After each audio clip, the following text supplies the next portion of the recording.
Pemirsa, sementara itu, reses 3 perseorangan anggota DPRD Kota Lubuk Linggau, Insinyur Yulian Effendi di Ulu Malus, Kelurahan Petanang Ilir, Kecamatan Lubuk Linggau Utara 1, sukses dilaksanakan pada Minggu 26 Desember 2021. Legislator dari Partai Golkar itu menjaring aspirasi masyarakat secara langsung, seperti jalan batu yang belum diaspal, pelayanan kesehatan dan mobiler SD Negeri 77 Ulu Malus yang memprihatinkan. Beginilah suasana reses 3 perseorangan anggota DPRD Kota Lubuk Linggau, Insinyur Yulian Effendi. Saat reses itu, Ketua Fraksi Partai Golkar DPRD Kota Lubuk Linggau nampak membaur dengan warga dari RT setempat. Yulian Effendi dengan fasih menggunakan bahasa daerah, menyampaikan apa yang dilakukan saat reses 3 ini, sebagai cara untuk menjaring aspirasi masyarakat, khususnya di Dapil 2 Kecamatan Lubuk Linggau Utara 1 dan Kecamatan Lubuk Linggau Utara 2. Yulian Effendi dan rombongan disambut hangat Ketua Rukun Tetangga. Sejumlah pertanyaan dari warga setempat dijawab oleh Yulian Effendi secara gamblang. Dan masyarakat yang hadir saat itu sangat puas atas jawaban yang diberikan oleh Yulian Effendi. Dan warga pun mendoakan agar Yulian Effendi terpilih kembali untuk periode berikutnya sebagai anggota DPRD Kota Lubuk Linggau.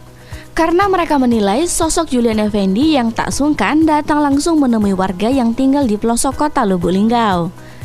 Kepada Silang Pari TV, Yulian Effendi mengatakan bahwa dirinya tetap konsisten untuk reses ke tempat yang sulit terjangkau, di mana ia akan menerima aspirasi masyarakat.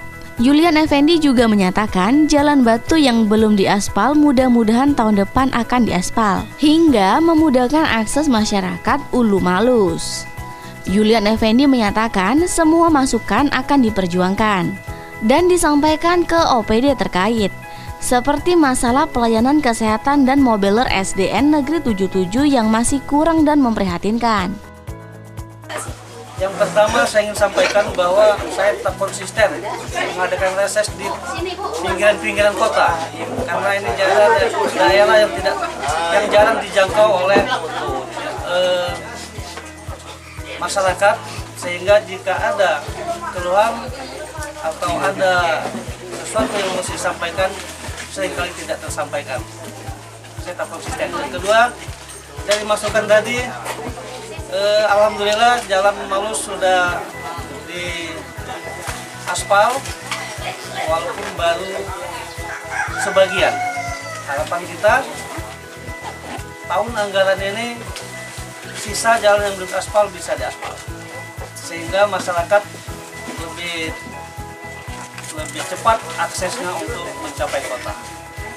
Yang ketiga, ada masukan masalah kesehatan, puskesmas yang tidak ada petugasnya, apakah itu bidan atau mungkin sekali-kali dokter.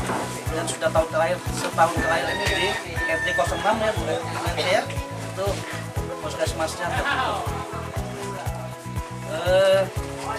Yang keempat, semua masukan termasuk dari sekolah yang bangkunya sebagian besar sudah tidak ada lagi. Di SD berapa nanti, Bu? SD 7. SD 77. Kita akan cek nanti, kita akan sampaikan kepada pihak terkait, sehingga pendidikan di Ulu Malus khususnya RT 06, 07, 08 ini bisa sejajar dengan pendidikan yang ada di tempat-tempat lain di Kota Lubuk Linggau. Budi Santoso, Silang Pari TV melaporkan.